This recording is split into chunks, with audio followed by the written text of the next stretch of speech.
Engkaulah harapan dalam hidup kami. Engkaulah kekuatan dalam kehidupan kami.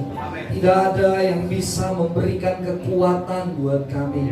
Kami tidak mampu sesungguhnya ya Tuhan. Tetapi kami bersyukur kepada Allah yang memberikan kekuatan buat kami, yang memberikan kemampuan buat kami. Sehingga ketika kami ada di sini, kami percaya Tuhan kehadiran-Mu akan memberikan kekuatan buat kami, memberikan semangat buat kami. Ketika datang dalam keadaan kelemahan, akan pula menikmati kekuatan. Yang susah akan dihiburkan, dalam persoalan diberikan jalan keluar, yang sakit menikmati kesembuhan daripada Tuhan. Itu iman dan kepercayaan kami. Biar terjadi di tempat ini ya Tuhan.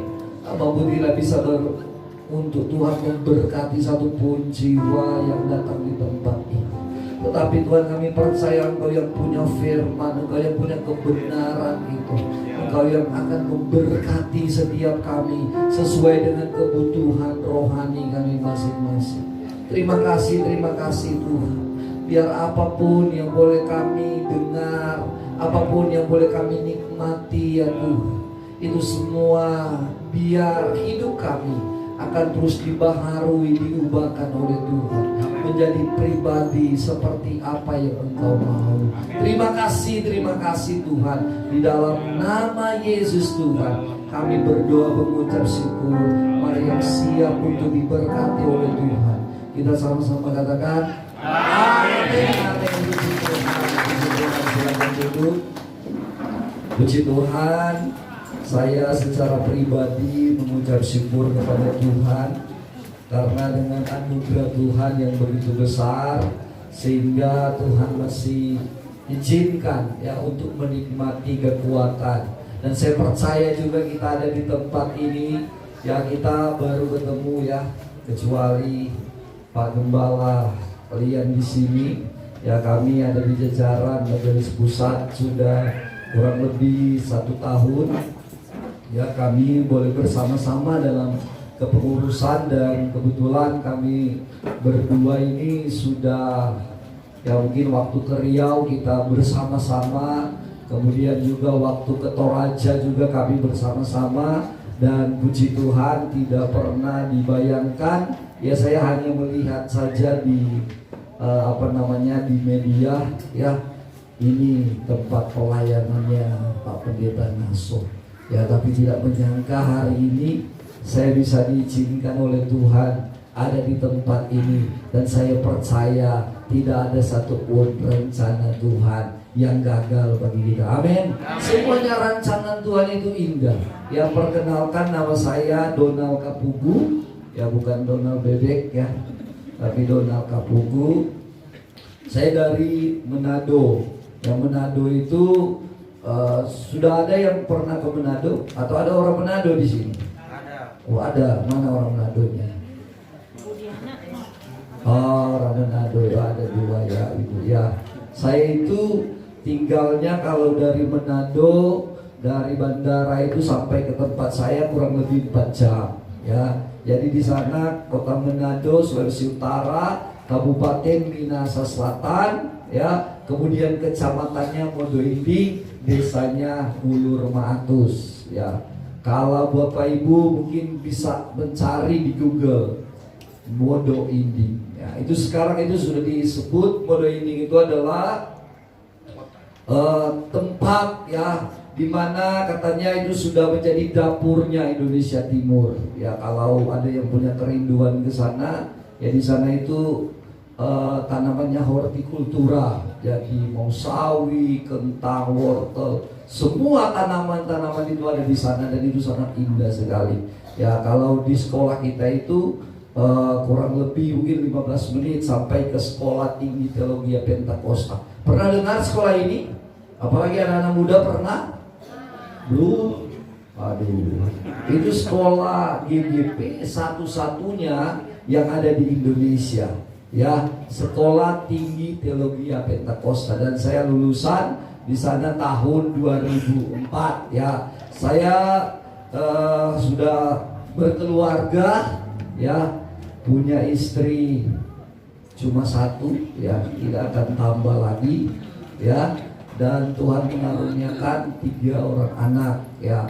Yang satu usianya 16 tahun, yang besar sudah SMA kelas 2. Kemudian yang kedua perempuan namanya Abigail ya, usianya sudah 9 tahun kelas 3. Kemudian ada anak saya yang paling kecil, bungsu ya, usianya sudah 4 tahun ya. Jadi saya sudah berkeluarga ya. Kadang-kadang orang-orang melihat katanya saya ini sepertinya masih bujang ya.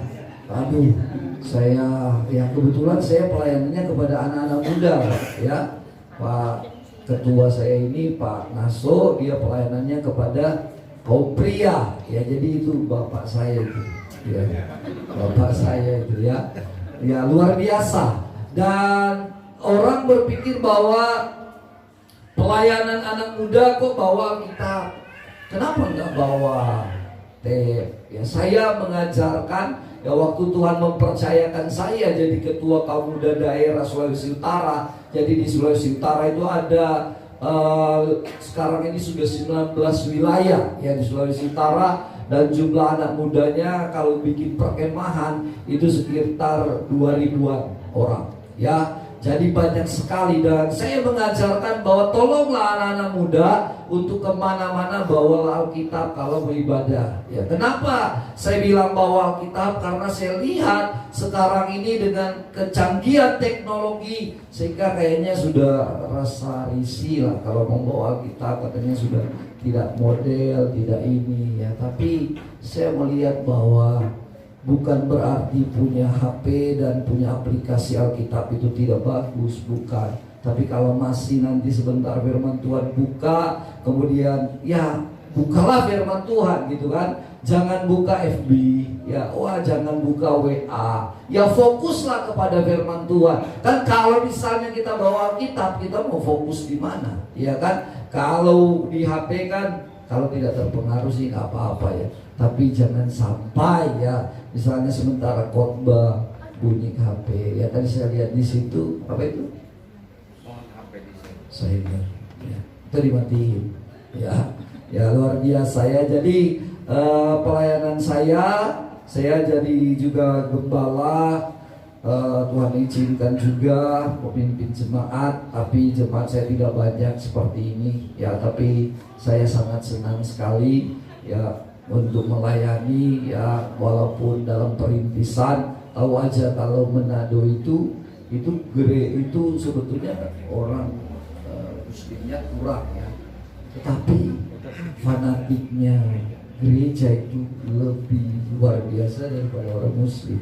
Jadi untuk penambahan jiwa ya, kita ya kan percaya bahwa jiwanya punyanya Tuhan kan. Kita hanya berdoa saja tuh, Tuhan yang mengirim. Karena kalau misalnya itu sudah Kristen semua, nggak ada gereja, nggak ada agama-agama yang lain.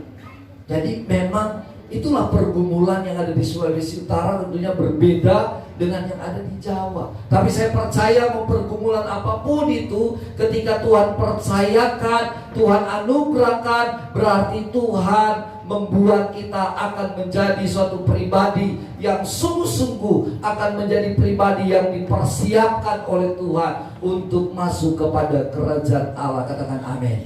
Ya, kita semua ini adalah orang-orang yang telah dipilih oleh Tuhan. Kita semua ini adalah umat pilihan Tuhan.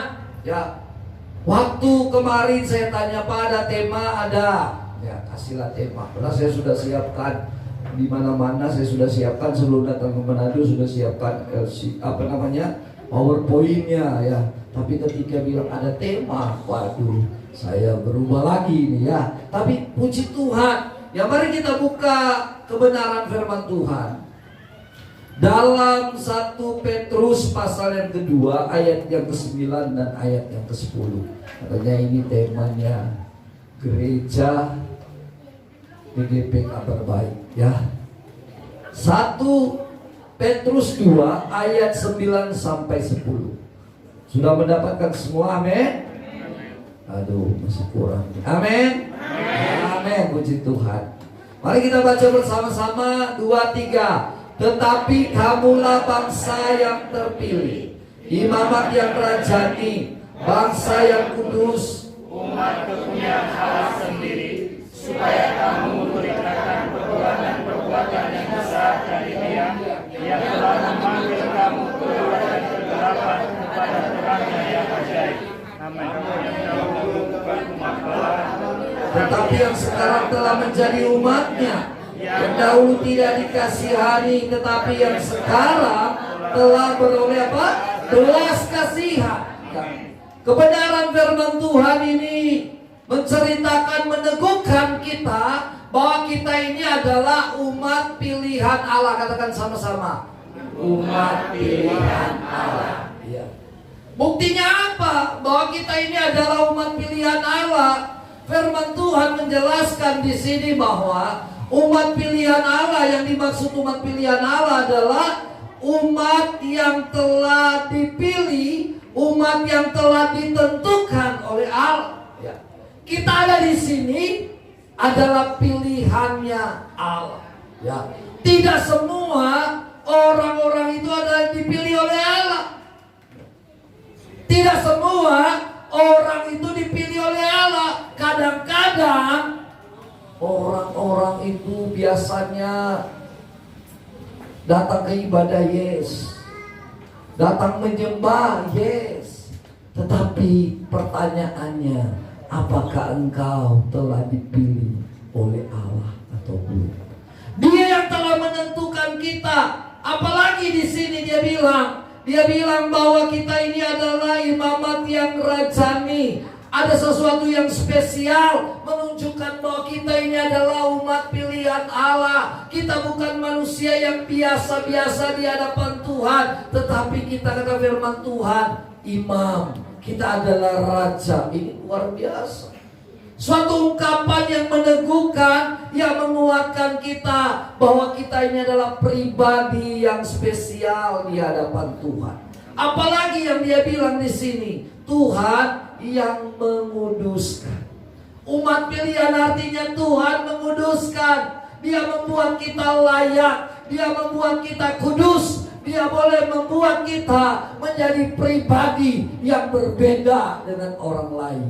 Ya, ketika kita percaya kepada Yesus, ketika kita mengundang Yesus sebagai Tuhan dan Juru Selamat, posisi kita dirubah oleh Tuhan menjadi pribadi yang kudus. Kemudian tentunya kita masih hidup dalam dunia ini, kita masih berbuat dosa, kita masih cenderung baik dalam pikiran kita, hati kita, tindakan kita, salah berpikir, salah berkata, maka itu terjadi dosa. Dan Tuhan menyediakan apa? Kekudusan terus menerus. Dan ada waktunya di mana ketika Dia datang, Dia mengubahkan kita. Kita akan menjadi kudus secara sempurna. Ya.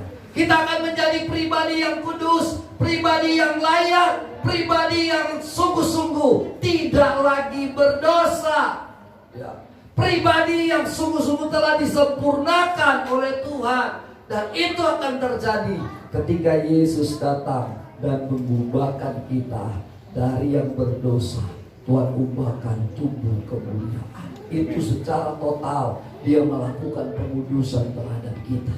Dan kemudian juga Dia bilang di sini apa? Selanjutnya Dia bilang begini, supaya kamu memberitakan perbuatan-perbuatanmu yang besar dari Dia. Saudara yang kasih dalam Tuhan Yesus Kristus, ini menunjukkan bahwa kita ini adalah umat pilihan Allah. Karena kita telah dipilih dari sekian banyak orang, Tuhan izinkan kita ada di sini. Kita ini adalah umat pilihan Allah. Amen. Kita telah disebut bahwa kita ini adalah imam, kita ini adalah raja. Kalau imam, raja, berarti ini sesuatu yang spesial. Orang Lewi disebut imam karena mereka adalah pelayan Tuhan. Semuanya melayani Tuhan, mereka disebut imam. Raja, ini suatu kedudukan yang dicari oleh bangsa-bangsa, dicari oleh orang-orang yang tidak mengenal Tuhan. Tetapi kita ini adalah umat pilihan Allah, disebut raja. Luar biasa kan? Tuhan kita. Tuhan mengubahkan segala sesuatunya. Dan lebih luar biasanya adalah Tuhan yang memiliki hidup kita. Artinya Dia yang bertanggung jawab atas hidupmu, atas makan, minum, pakai, keuanganmu. Dia yang akan bertanggung jawab. Dia yang akan menyediakan semuanya indah pada waktu. Kadang-kadang kita berpikir, Tuhan, kenapa Tuhan sampai saat ini doaku belum dijawab oleh Tuhan? Ya kan?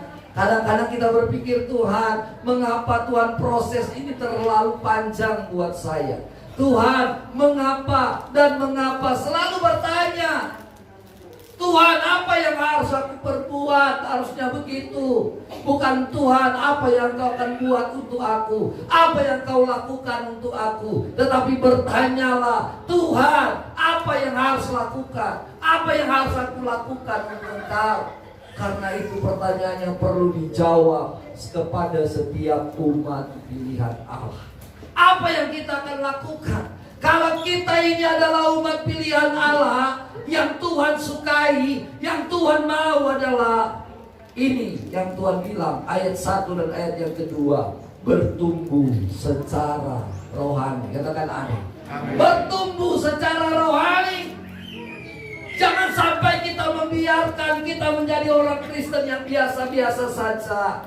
Ketika hari Minggu kita datang beribadah dan tidak menikmati apa-apa. Jadikanlah orang Kristen yang menjadi orang Kristen yang luar biasa.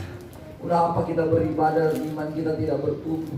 Tuhan mau kita bertumbuh. Bisa dilihat dari buktinya dari ayat yang pertama, dia bilang begini, karena itu buanglah segala kejahatan, segala tipu muslihat, segala macam kemunafikan, kedengkian dan fitnah. Ya. Yang Tuhan mau adalah kita bertumbuh secara rohani. Katakan bertumbuh secara rohani. Bertumbuh secara rohani. Itu yang Tuhan sukai. Dia disebut di sini seorang bayi yang memerlukan susu, betul kan? Untuk membuat bayi ini bertumbuh. Walaupun sekarang ini ya kami ada di pelayanan juga anak-anak, ya PPA namanya, Pusat Pengembangan Anak. Mereka menyarankan bahwa jangan sampai memberikan susu kepada anak-anak. Ya. Sudah dilarang katanya. Ya. Karena mereka melakukan penelitian bahwa ternyata untuk bertumbuh juga seorang anak, ya apalagi dari bayi itu memerlukan ASI yang eksklusif, ya, yang tidak bisa dicampur dengan susu apapun. Tetapi ada juga dokter yang menyarankan kalau mau bertumbuh harus pakai susu, ya, supaya bisa bertumbuh. Itu perbedaan-perbedaan yang ada. Tetapi sebetulnya bagian firman Tuhan mau menyatakan kepada kita, kita berbicara tentang pertumbuhan secara rohani. Kita berkembang, kita mengenal siapa Kristus kita, dan kita memiliki karakter seperti Kristus. Amin. Sekali lagi saya mau katakan bahwa kita bukan menjadi orang Kristen yang biasa-biasa. Orang Kristen yang hari Minggu ke gereja. Ya kalau di Sulawesi Utara itu banyak. Ya ada 2 ibu sini tahu Sulawesi Utara gimana. Ya, mereka ibadah, ya bawa Alkitab, tetapi ya mereka di tangan yang sebelah memegang rokok. Ada yang merokok di sini, ya. Begitu di sana. Ngeri. Sementara satu pegang Alkitab, tapi satunya di mulut pegang rokok. Orang Kristen yang seperti itu apakah bisa dikatakan bertumbuh secara rohani? Ya, tidak, saya katakan. Orang yang bertumbuh secara rohani artinya dia berkembang, dia mengenal siapa Yesus dan memiliki karakter seperti Yesus. Apa yang harus dilakukan? Firman Tuhan berkata apa? Karena itu buanglah. Dengan kata lain bahwa singkirkanlah semuanya itu. Kita ingat Paulus. Paulus adalah pribadi yang hebat, tetapi latar belakangnya juga hebat sekali. Dia adalah pembunuh jemaat-jemaat Tuhan. Tetapi dia apa? Dia bilang, semuanya dianggap sampah. Skubala,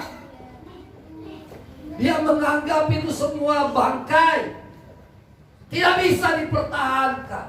Kesombongan, dia semua singkirkan semuanya itu, menganggap itu sampah. Segala kehebatan dia menganggap itu sampah. Tetapi di sini dia sampaikan segala kebencian. Orang yang bertumbuh secara rohani, jauhkan hidup kita untuk benci. Benci kata firman Tuhan sama dengan apa? Membunuh. Ya, ada yang saling benci di sini. Ya. Artinya lihat wajahnya saja, aduh, dia lagi. Aduh, baru lihat wajahnya sudah kecewa. Karena apa? Ada kebencian dalam hatinya. Ya, ada sesuatu yang ketidakpuasan dalam hidupnya.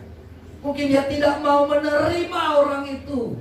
Apalagi suami istri. Aduh, saya benci sekali suami saya.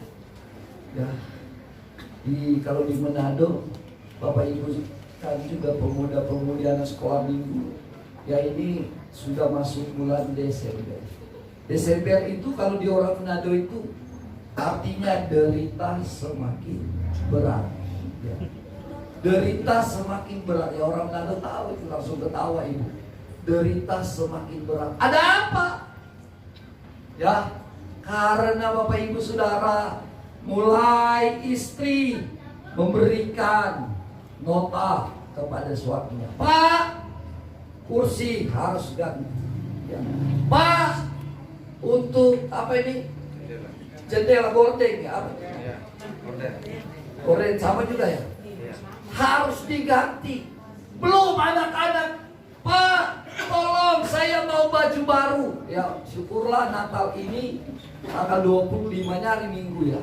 Tapi kalau misalnya hari Jumat, Sabtu, Minggu ya, misalnya Jumatnya 25, 26-nya hari Sabtu, 27-nya hari Minggu, pasti diminta berapa pasang? 3 pasang. Belum lagi apa? Belum lagi baju santai. Belum lagi istrinya bilang, Pak, waktu yang lalu kue kita hanya 3 toples. Apa ya toples kan?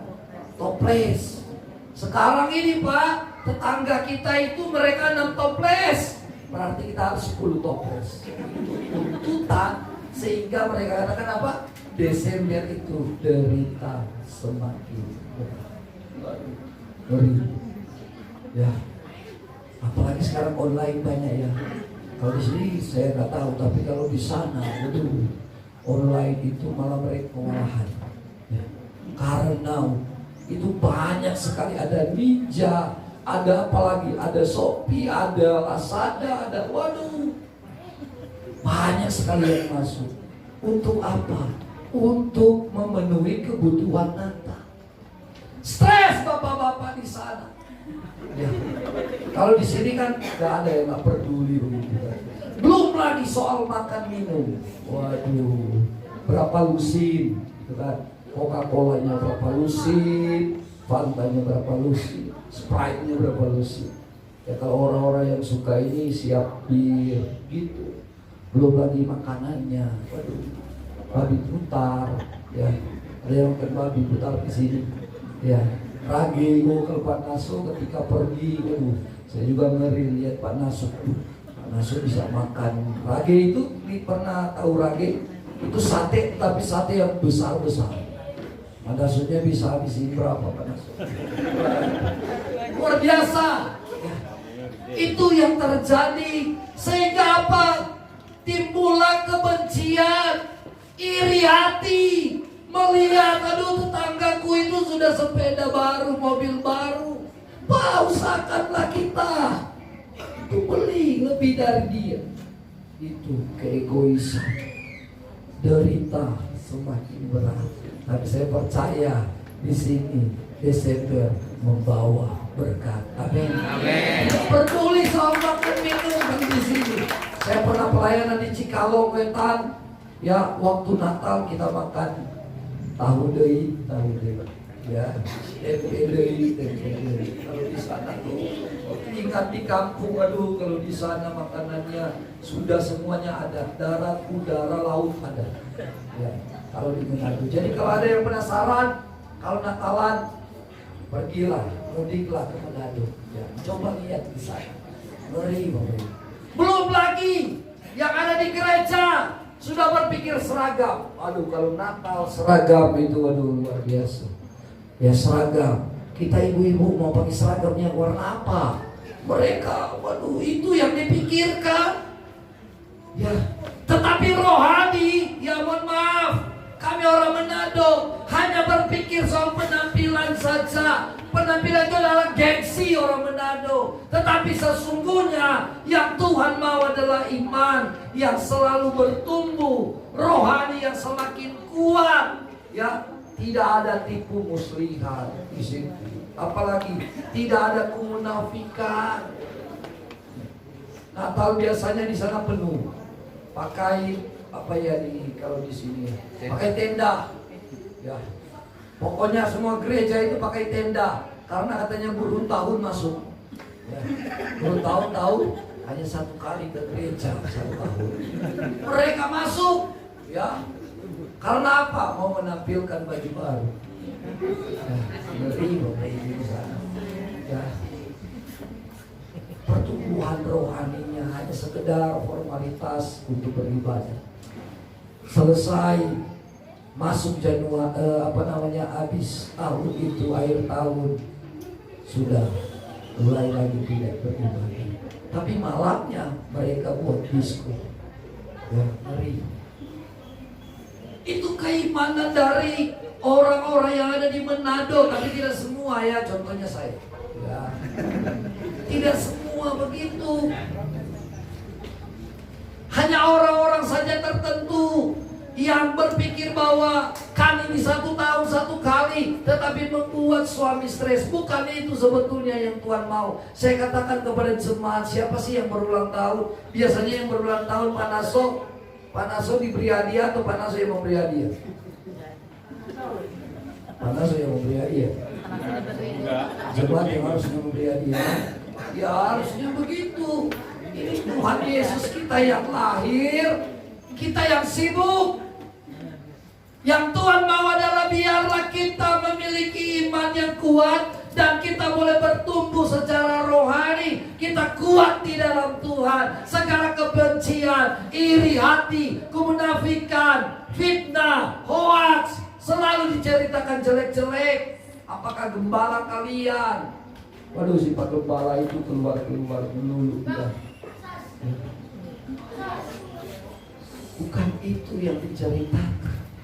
Bukan itu fitnah, ya, kemunafikan, bukan itu, iri hati. Yang Tuhan mau semuanya itu apa firman bilang? Buang semuanya. Singkirkan semuanya. Paulus bilang jangan engkau ambil sampah itu. Tidak berguna itu. Buang semuanya itu. Itu tidak berarti lagi. Tuhan mau imanmu bertumbuh. Amin. Apa pencapaianmu di tahun ini? Ini sudah mau habis tahun. Apa pencapaianmu di tahun 2022 ini? Bagaimana imanmu? Adakah perkembangan? Adakah pertumbuhannya? Atau hanya biasa-biasa saja? Ya percuma saya beribadah. Ya sudah. Yang penting Pak Gembala sudah lihat, sudah memberi salam kepada saya, sudah menanyakan kabar kepada saya, sudah seperti itu. Tapi di rumah masih ada hal-hal yang seperti ini. Kepada suami, kepada anak, kepada istri, kepada mertua. Aduh, mertuaku ini begini. Ya.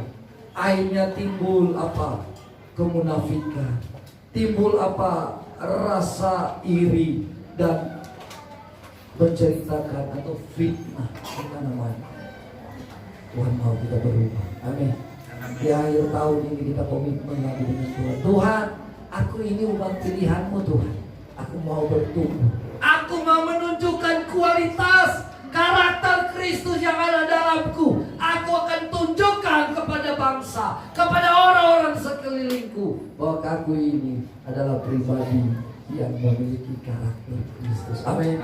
Itu yang Tuhan suka, itu yang Tuhan mau. Dan yang kedua yang Tuhan bilang di sini adalah ayat yang ke-9. Ayat yang ke-9, supaya apa? Kamu memberitakan perbuatan-perbuatanmu yang besar dari Dia. Yang diceritakan adalah segala perbuatan-perbuatan kita. Ini adalah umat pilihan Allah. Yang perlu kita ceritakan adalah setiap perbuatan-perbuatan Tuhan yang ajaib. Katakan amin. Perbuatan-perbuatanmu yang luar biasa. Ini gereja kalian, kabar baik itu yang diberitakan. Perbuatan-perbuatan Tuhan, bahwa Tuhan itu apa yang diceritakan di sini. Dia bilang, ya, yang telah memanggil kamu dari apa? Gelap kepada terangnya yang ajaib. Ya, yang diceritakan adalah aku bersyukur kepada Tuhan karena Tuhan telah mengeluarkan aku dari kegelapan, karena Tuhan mengeluarkan aku dari lumpur dosa, dan Tuhan pindahkan kepada sesuatu yang baik bagi. Itu yang diceritakan, perbuatan tangan Tuhan. Kasih Tuhan yang begitu sempurna atas kita. Ya, kita ini adalah umat kesayangan Tuhan. Kita juga memperoleh belas kasihan daripada Tuhan. Itu yang harus ada dalam hidup kita. Kita ceritakan semua. Kita bilang kepada orang-orang di sekitar kita, kepada orang tua kita, kepada kakak beradik kita, kepada sahabat kita, di mana kita bekerja, di mana kita sekolah. Tuhan itu baik bagi kita. Kabar baik, berita sukacita itulah yang disampaikan, supaya orang-orang yang berdosa, mereka bisa dikeluarkan dari lumpur dosa. Mereka bisa dikeluarkan dari hukuman maut kepada terangnya yang ajaib. Tuhan mau yang seperti itu. Apa yang dapat kubalas akan segala kebaikan Tuhan? Kita ini adalah umat pilihan Allah. Ceritakanlah segala sesuatu yang betul-betul akan membuat orang itu akan percaya Yesus dan mereka masuk dalam kerajaan sorga. Kita pastinya tidak mau orang tua kita masuk neraka. Pastinya kita tidak mau kakak beradik kita masuk neraka. Tapi bagaimana mereka bisa mengenal kalau kita tidak menceritakan perbuatan Tuhan? Bagaimana mereka bisa tahu kalau kita tidak memberitakan kabar baik kepada mereka? Apa yang diceritakan Tuhan sangat mengasihimu. Ya, kan selalu diangkat itu tuh Yohanes 3 ayat 16, karena begitu besar kasih Allah akan dunia ini, sehingga Dia mengaruniakan anaknya yang tunggal, Yesus Kristus, supaya setiap orang yang percaya kepadanya tidak apa? Tidak binasa, melainkan beroleh hidup yang kekal. Belas kasihan Tuhan telah beri bagi kita. Darahnya yang tercurah untuk menebus dosa kita. Ya, tubuhnya yang hancur, yang mungkin sebentar kita akan menghidup perjamuan yang kudus. Kita ingat lagi, merefleksikan kembali bahwa Tuhan, aku ini pribadi yang tidak layak Tuhan. Aku ini adalah pribadi yang sungguh-sungguh layak untuk menerima hukuman. Tetapi karena kasih-Mu yang besar, Engkau mengambil hukuman itu untuk membuat kami terlepas dari hukuman. Tuhan cinta kepada kita.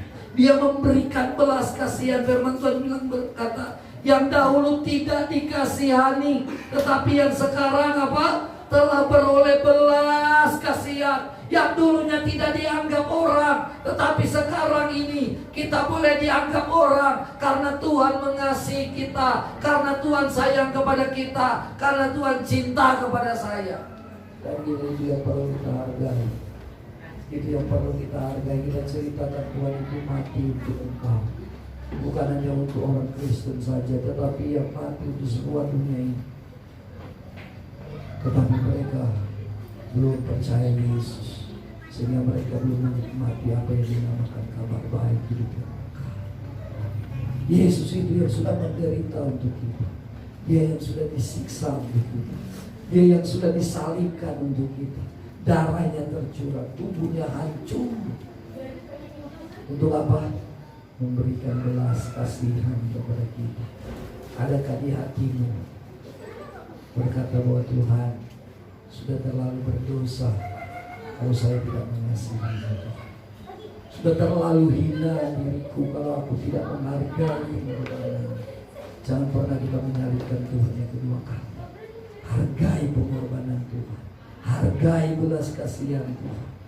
Maka ketika kita menghargai semuanya itu, kita lihat apa yang Tuhan akan buat buat kita. Ceritakan segala perbuatan Tuhan yang ajaib.